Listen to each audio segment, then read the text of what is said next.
You're listening to Release Your Resistance with Bex Beltran, episode 109.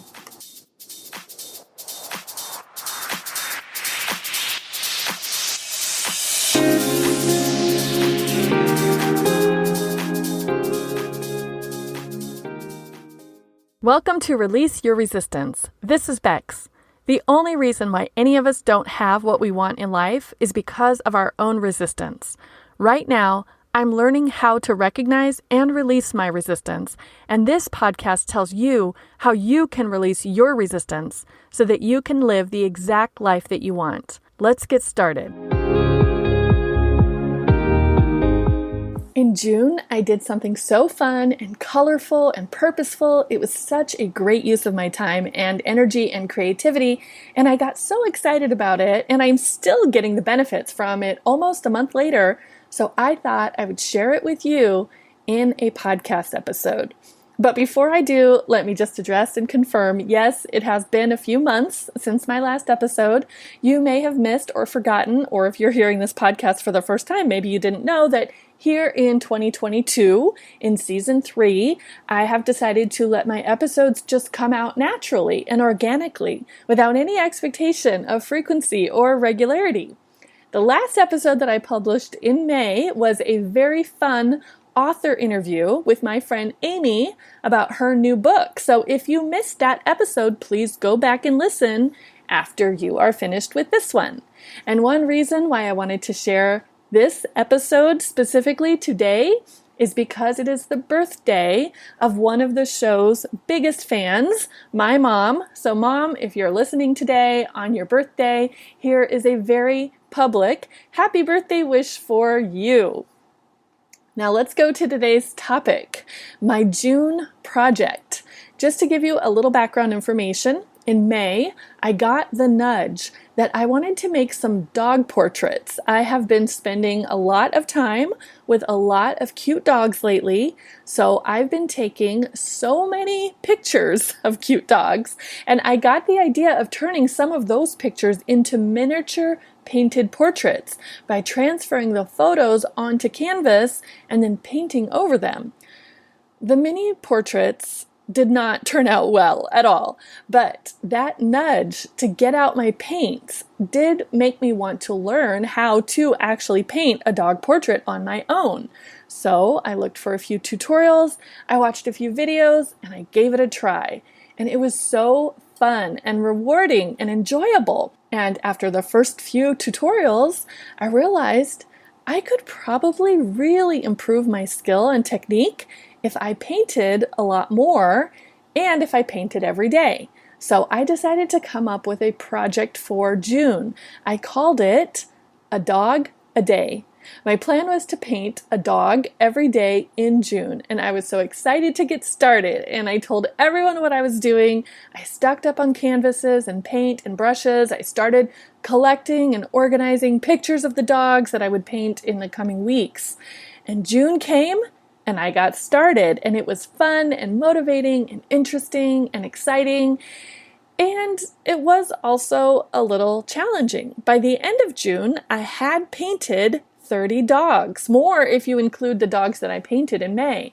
I had improved my skills and my confidence, and I had some amazing art to hang on my walls. And the best part was that I was reminded of some very valuable lessons. The top 3 reminders that I learned from my June 2022 project of painting 30 dogs in 30 days were: massive action works, contrast makes things more interesting, and mind management helps to make it through the messy middle. I talked about how I love to learn things and the magic of taking massive action in a few of my previous episodes. I hadn't listened to the specific examples and steps that I shared in those episodes in a while, but when I did re-listen to them lately in preparation for this episode, I had to laugh at how consistent I am. I pretty much followed all of my own steps that I shared in those earlier episodes for this June project without even knowing it. So if you are curious about how to learn something new for yourself, and if you want to hear some practical tips about how to apply massive action, I will link those episodes so that you can listen to them later.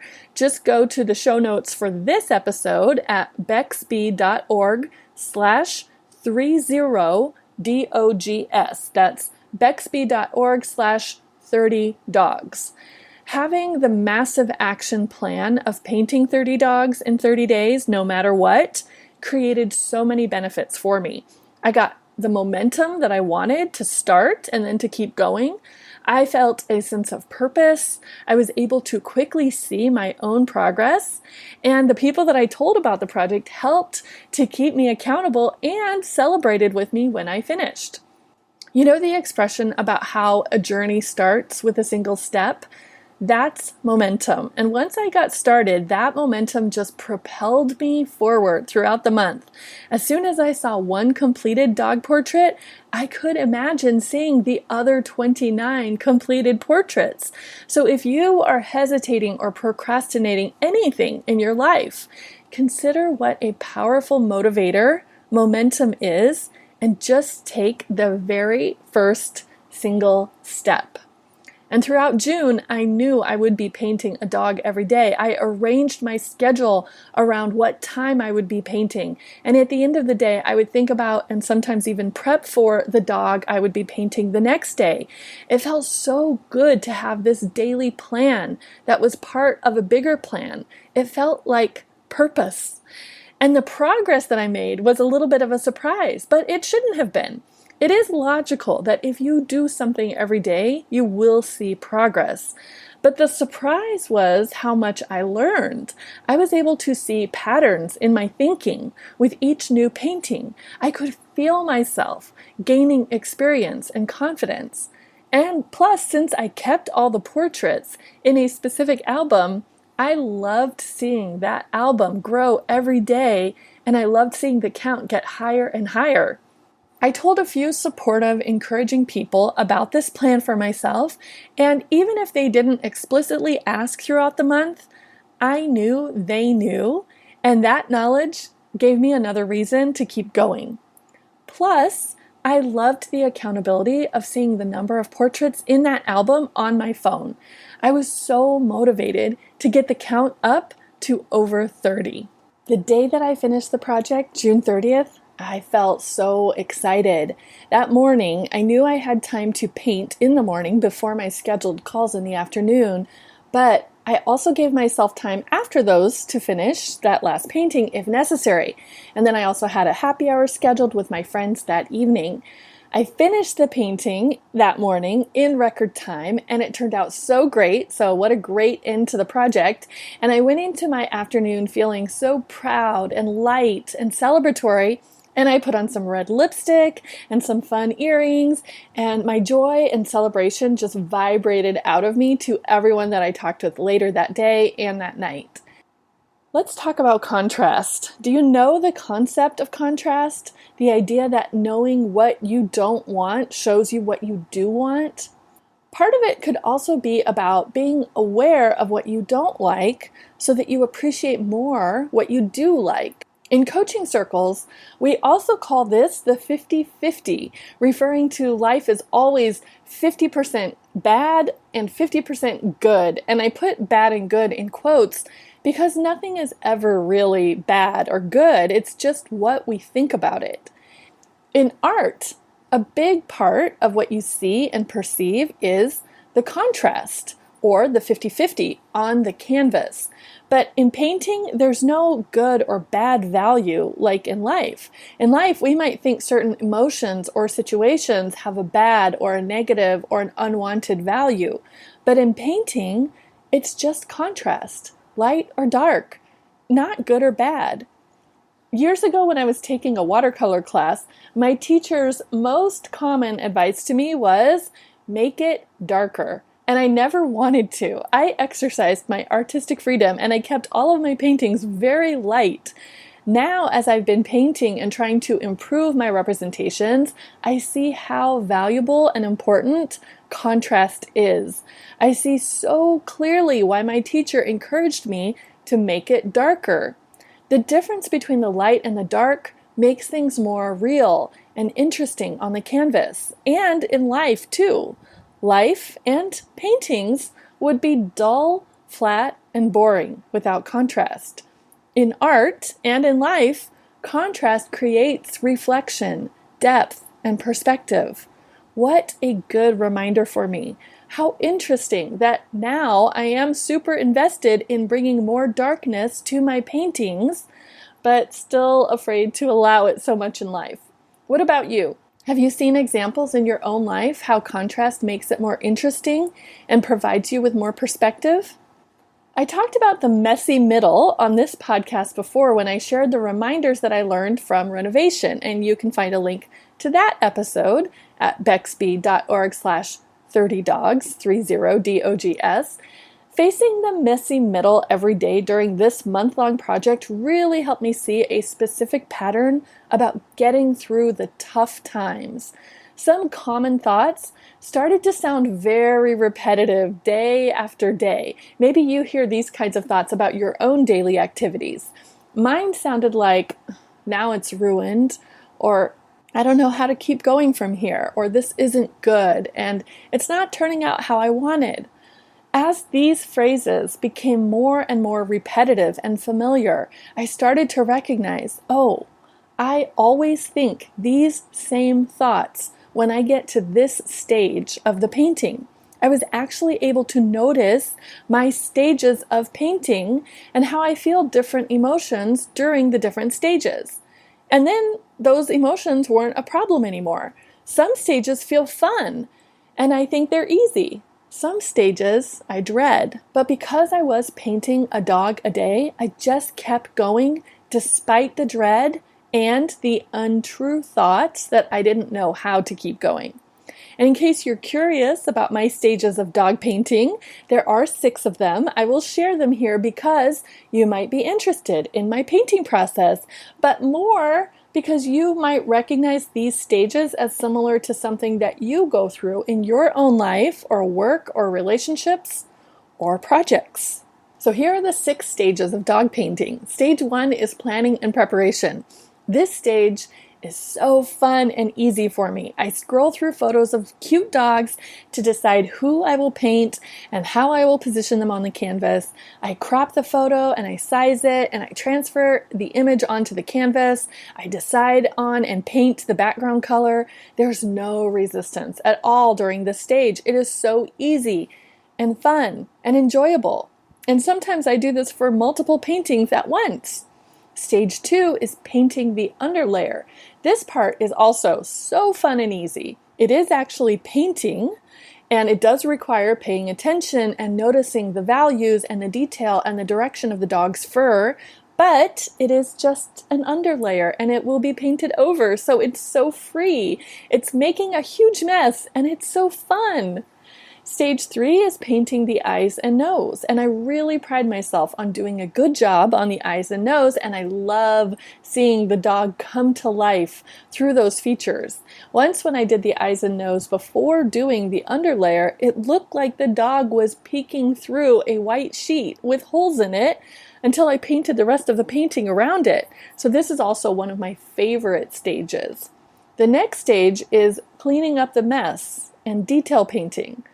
This is the stage I dread. All the resistance comes up for me during this stage. I wonder how I can possibly go from the mess of the underlayer to the final product of the finished painting.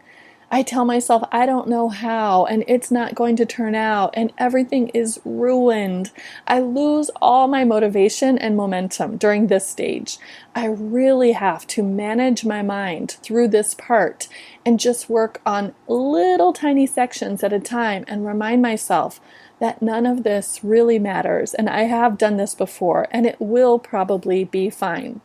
Stage 5 is finishing and making adjustments.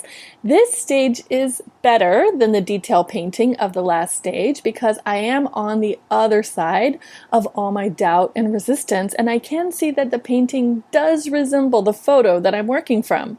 But this stage is still stressful and challenging for me because now I have invested so much time and emotion and I really want it to work, and I still doubt my ability and my skill, and I still have to manage my mind and just keep pushing myself to take the next step and the next step until I get to the final stage, which is deciding that it's done and signing it.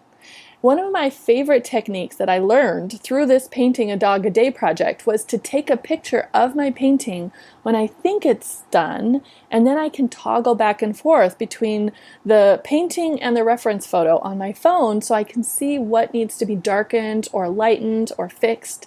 And I truly believe that figuring out this trick has improved my painting so much.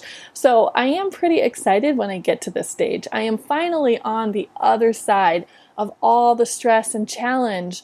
And this part is usually a little bit easier again. And when I finally tell myself it's good enough and I decide to sign it, I feel a huge sense of relief and pride and accomplishment. And signing the painting and propping it up on my bookshelf feels like such a reward. And then I get another little dopamine hit when I take the photo of the final painting and I add it to my portraits album. So those are the 6 stages of dog painting, plus of course your 3 reminders that I got from painting a dog a day in June. Can you apply those reminders or even the stages to your life? Massive action works. Contrast makes things more interesting. And mind management helps with the messy middle. What do you think? Can you apply them to what you do every day or to a project that you are curious about trying? I cannot wait to hear how these reminders work for you. Let me know by sending me an email at hi@bexby.org or leave a comment at bexby.org/30dogs, 30dogs. So what's next for me? What's my new project in August? Well, I'm experimenting to see if I can find 10 dog portrait commissions. So this is a different kind of challenge for me because it doesn't just involve me, it includes other people deciding that they want to participate. And because these are paid commissions, this experiment introduces the quote-unquote drama of money and value and worth. So this August experiment is also showing me how things that I've done in the past can reappear with different benefits that I would have never thought of before. For example, in January of this year, I did an engagement experiment on Instagram, and I thought I was doing it because I thought I wanted to take my coaching practice in a more technical direction. But now I see that another benefit was that I may have been doing that experiment to prepare myself for this experiment 8 months later, since I have decided to make another new Instagram account all about dog paintings.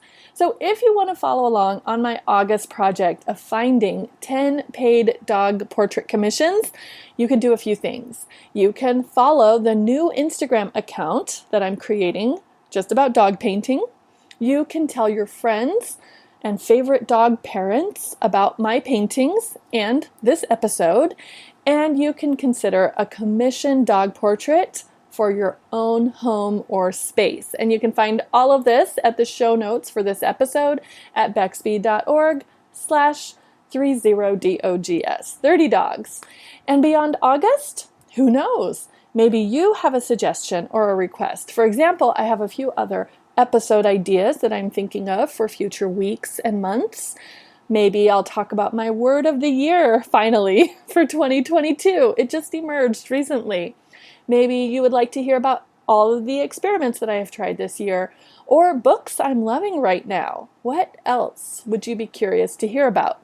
Once again, let me know by sending me an email at hi@bexby.org or leaving a comment at bexby.org/30dogs. And that is it for today. Thank you so much for listening. Please check out my dog paintings by going to the show notes for this episode at bexb.org/30dogs or poking around any of my social media accounts that you might follow. And stay subscribed to this podcast in your favorite podcast player and on my email list so that you will be notified when the next episode of the Release Your Resistance podcast comes out. Thank you so much for listening. I will talk to you later. Bye-bye.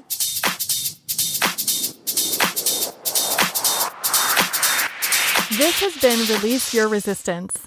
Thank you for listening. If you like this podcast, make sure you're subscribed and leave a review on Apple Podcasts. Also, think about someone who you know who would love this episode and share it with them. There should be a share button on your app if you're listening to this on your phone. If you'd like to continue this conversation one-on-one or in real time, come visit me on my site at bexb.org to see how we can work together.